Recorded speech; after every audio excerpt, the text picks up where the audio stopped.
हमारी सोच का हमारे जीवन पे बहुत गहरा प्रभाव पड़ता है। हमारी सोच ही हमें दुख सुख, मान अपमान, खुशी, गम का एहसास कराती है। हमें ये लगता है जब कुछ बाहर अच्छा होता है तो हम खुश होते हैं, पर वास्तविकता ये है जब बाहर हम किसी बात को अच्छा मानते हैं तब हम खुश होते हैं। जब बाहर कुछ हम बुरा मानते हैं कि अच्छा नहीं हो रहा तो हम दुखी होते हैं। हमारे जीवन पे हमारे चिंतन का बहुत गहरा प्रभाव होता है। जो हम सोचते हैं वैसे हमारा मन बनता है, वैसे हमारा जीवन बन जाता है।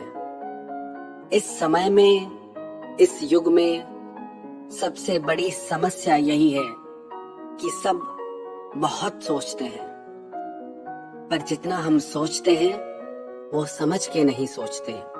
Social media, TV, news channel, newspaper हमें सब तरह की इंफॉर्मेशन परोसते हैं और सब हम अपने भीतर भरते जाते हैं। हमें ये नहीं पता होता कि हमें क्या सुनना है और किससे बचना है। अगर सब कुछ हमारे भीतर हम भरते जाएंगे तो हमारे हृदय में विचारों का शोर मच जाएगा जो हमारे चित्त को अशांत कर देगा। उसी का ये प्रभाव है कि आज इतनी टेक्नोलॉजी बढ़ गई, इतने एडवांस हम हो गए, पर चित्त की अशांति और बढ़ गई। आजकल लोगों को डिप्रेशन की बीमारी हो गई। ये डिप्रेशन क्यों हुई? ओवर थिंकिंग की वजह से, बहुत ज्यादा सोचने की वजह से। और हमें ओवर थिंकिंग कहां से आई? इतना क्यों सोचते हैं? ओवर इंफॉर्मेशन की वजह से। बहुत सारी जानकारियां जिनकी हमें जरूरत नहीं है वो हमारे मन को विचलित कर देंगी। जब कोई व्यक्ति भोजन में डाइट पर होता है, संयमित आहार पे होता है, तो उसे चुनाव करना होता है कि मुझे क्या खाना है, क्या नहीं खाना है। अगर सब कुछ खाएगा तो उसका शरीर रोगों से भर जाएगा। खिलाने वाले हमारे आगे 10 चीजें रख देंगे, पर हमें चुनाव करना है कि हमें क्या खाना है। उसी तरह दुनिया भर के लोग, दुनिया भर की टेक्नोलॉजी हमारे आगे 1000 विचार रखेगी, 1000 जानकारियां, 1000 बातें, पर हमें चुनाव करना है कि हमें क्या सुनना है। यदि कोई किसी की बुराई करता है तो हमें ये ध्यान रखना है कि हम विचारों की डाइट पे हैं। कोई भी विचार जो हमारे चित्त को अशांत कर दे उससे हमें खुद को बचाना है, क्योंकि जैसा जैसा हम सुनते हैं वैसा वैसा हमारा मन बनता है। जैसा हमारा मन बनता है वैसा हमारा जीवन बन जाएगा। एक संत को एक महिला ने अपनी समस्या बताई कि मेरे पति हमेशा लोगों की बातों में आ जाते हैं और लोगों की बातों में आकर हमेशा गलत निर्णय करते हैं। चीजों को समझ नहीं पाते, बातों को समझ नहीं पाते। सच उन्हें झूठ लगने लगता है और झूठ उन्हें सच लगता है। क्या करूं? बहुत परेशान हूं। संत ने कहा, उन्हें ये तुम्हें एहसास कराना होगा कि लोगों की बातों का, विचारों का उन पे बहुत प्रभाव पड़ता है, जिससे उनका जीवन प्रभावित हो रहा है और उनका ही नहीं, उनके पूरे परिवार का जीवन प्रभावित हो रहा है। तो संत ने उन्हें एक युक्ति बताई कि आप सब लोग मिलकर उन्हें एक ही बात सुबह से शाम तक बार बार कहो और उसका उन पे क्या प्रभाव होता है उन्हें अनुभव कराओ।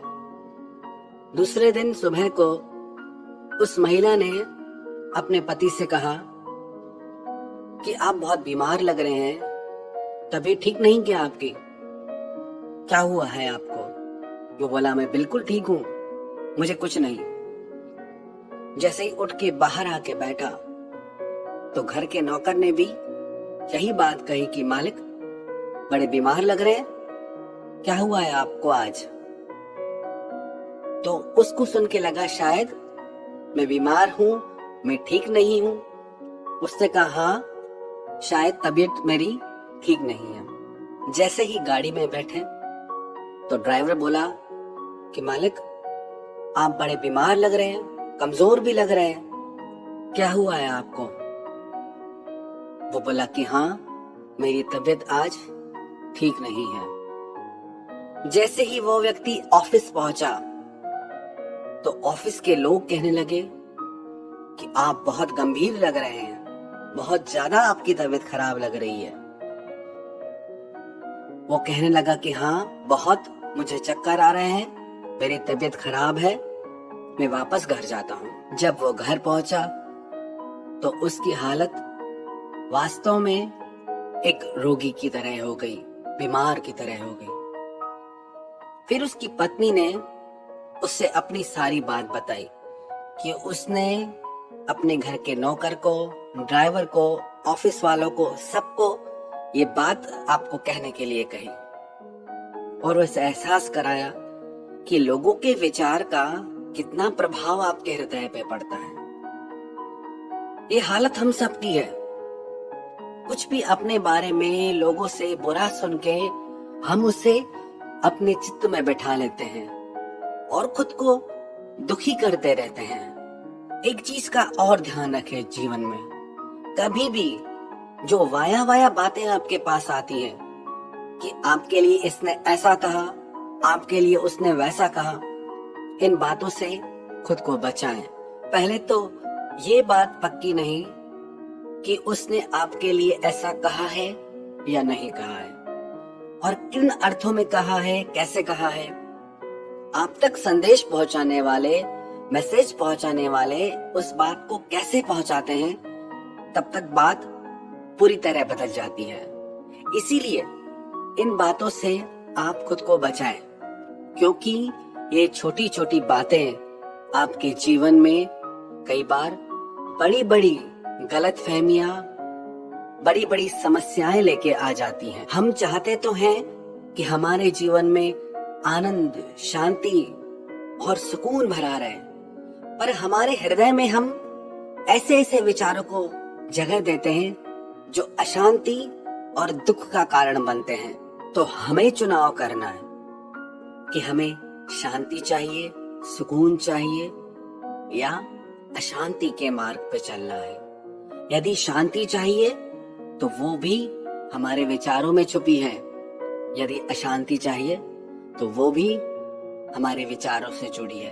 तो अपने आप को व्यर्थ की जानकारियों से, व्यर्थ के विचारों से बचाएं। जितना ज्यादा आप सुनेंगे उतना ज्यादा आपके चित्त में चिंतन चलेगा, उतनी थिंकिंग चलेगी, और जब ये चिंतन बहुत ज्यादा चलता है तो ये मन बीमार हो जाता है और बीमार मन हमेशा दुख, अशांति और पीड़ा का अनुभव करता है और स्वस्थ मन शांति, आनंद और सुख का अनुभव करता है।